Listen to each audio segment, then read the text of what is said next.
কয় টাকা আছে? উনি তো বিলিনিয়ার্স এখনো হয় নাই সাকিব, রাইট? উনি 100 কোটি টাকাও এখনো নাই। সো 2-4টা ফ্ল্যাটের মালিক তো আমার ফ্যামিলির লোকজনও আছে। ওনার সাথে আমার বিয়ে হবে কি হবে না এটা না, বাট আমি রিসেন্ট বিয়ে করব।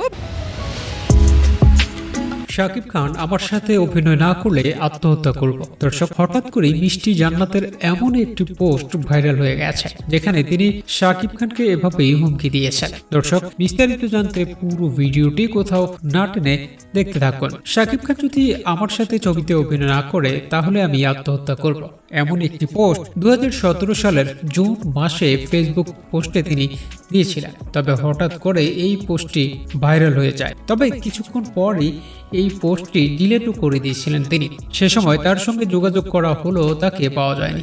তবে দীর্ঘ 2 বছর পর মানে 2019 সালে এই বিষয়ে মুখ খুলেছিলেন মিষ্টি জান্নাত। এক সাক্ষাৎকারে তাকে প্রশ্ন করা হয়েছিল কেন তিনি এমন একটি স্ট্যাটাস দিয়েছিলেন। উত্তরে মিষ্টি জান্নাত বলেন, এটা আসলে সাকিব ভাইয়া তখন আমার জন্মদিনে গিয়েছিলেন। তখন আমি নেতা হব ছবিটি নিয়ে খুব কন্ট্রোভার্সি চলছিল। এছাড়াও আরেকটি ছবিতেও আমার কাজ করার কথা ছিল।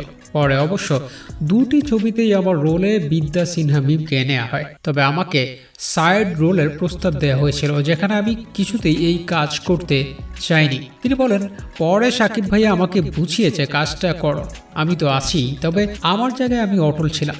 পরে সাকিব ভাই আমার জন্মদিনে আসলো, আমার খুব মন খারাপ ছিল।